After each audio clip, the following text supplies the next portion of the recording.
Hey everyone, welcome to the channel. In last episode, we were talking about the parts of the guitar and what they're used for. In today's episode, we're going to get into a little bit more. We're going to talk about the hands and what numbers are associated with them. And then also we might talk a little bit about what the strings are on your guitar. Just the basic things you need for learning the guitar. So without further ado, let's jump right into it. So right now I put down the guitar because what we're going to do is actually focus on our hands like I was talking about. I'm going to put up a diagram of what I'm talking about, but each hand is used for different things. So standard playing with the guitar, most people play right-handed, which means that you strum with your right hand instead of your left hand. So a left-handed guitarist strums with their left hand. Now, I'm actually left-handed, but I learned to play guitar right-handed, which is actually a big benefit, and I'll kind of get into that later. So if you can do that, that's what I recommend doing, but obviously if you can't, a left-handed guitar works just great. Everything's just going to be a little different. So anyways, this is for right-handed playing. Your left hand is what I'm going to call your fret hand, because that's the hand you're going to use to play on the fretboard. That's the ones you're going to use to play the riffs and everything like that. That's the hand that's on the fretboard. And then your right hand is going to be your picking hand or your strumming hand, depending on how you want to word it. And so how it works is your pointer fingers are 1, middle finger is 2, ring finger is 3, and then your pinky is 4, and then your thumbs are T. And then this diagram, you can look at it and it'll explain that and make a little bit more sense. So now that we know that, it's going to be easier for me to explain where to put your hand on the fretboard. And then also, after I explain the numbers of the strings on the guitar as well, that's going to help you when I say, put your one finger on the 6th string on the 3rd fret. So, for example, if we pull up a guitar right here, the top or the lowest string right here is your 6. And I said your number 1 finger on the 3rd fret. And we talked about frets in the last lesson, so if you haven't seen that lesson yet, I recommend going back to that so you have a better understanding. And then you're going to count 1, 2, 3. So that would be right there, and that's a G note. But when I'm explaining where to put your hands and things like that, it's very helpful to know that this is 1, 2, 3, 4, and then T. Now, not super often will you be using your thumb with your fret hand, unless you play like Jimi Hendrix, where he barred his chords with his thumb. Like this, he comes over the fretboard. But we're not talking about that right now. Every once in a while, you might need to know that, but for the most part, you're mostly going to be dealing with these 4 fingers.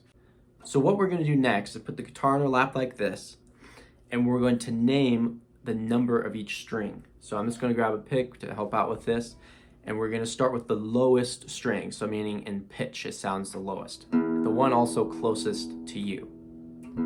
This is your 6th string. This is an E. If you're in the standard tuning of E, this is going to be an E note, and that's number 6. The one right below that is your 5th string. This is an A. The next one below that is your 4th string, and this is a D note.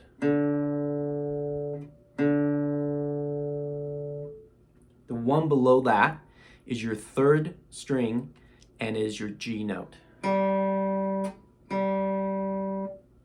The one below that is your 2nd string, and this is your B note.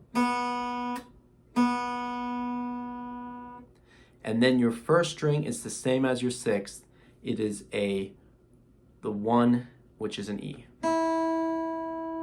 which is a little out of tune.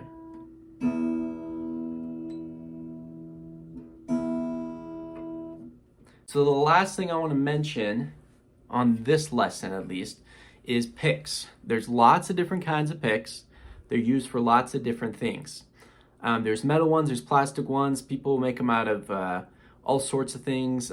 Some people even, like, if they can't find a pick, will use like a penny or a quarter or something like that, or a dime. I've had to do that before in a live setting. It was kind of interesting. Definitely makes the timbre of the strings sound different. Depending on the style you play, you might want a thinner versus a thicker pick. It doesn't really matter at the end of the day. I mean, each style has different picks they use. I prefer one that's a little smaller so it doesn't get caught in the strings. You can see this isn't a full size one right here. I'm pretty sure I got all these from Guitar Center. Actually, this one I'm pretty sure I actually got from a local guitar store in Cache Valley called KSM Music. Great store. I've made videos about their store before and some of the products. The Waza Air headphones that are basically preamps that you can plug into your guitar. It's like a little amp simulation. But it really does depend on the style of music that you play. Now, I like to play hybrid picking a lot, which means I basically play with a pick here, but I also pick with my fingers. And so I'll basically pick with the pick and then play it with my fingers as well. It does depend. I don't really do that as much when I'm playing like 80s rock or pop and stuff, but for a lot of my compositions and things like that, I'll use hybrid picking. You can also play without a pick. You can just strum. A lot of people, they'll just kind of put their thumb and their pointer finger together to kind of simulate a pick, but not having one, and they'll strum like that. You can do that as well. But I would recommend practicing with a pick and then practicing songs and styles without a pick as well, because it is really good to be able to do both. All right, guys, that's all for lesson 2. But before you go on to lesson 3, I have a little cool thing that you can do to get ready for lesson 3. I have a PDF that I'm going to have in the description down below that you can download, which is just a quiz of the things we learned in the first 2 lessons. This will help you for lesson 3. It is not required, but it is recommended. And as always, guys, thank you so much for watching this video and supporting my content. It really does mean a lot. If you could do me a favor, like this video, comment a question you have or just something you want to let me know, and also just consider subscribing, as it does greatly help me out. And hopefully I'll see you in lesson 3, and until next time, take care.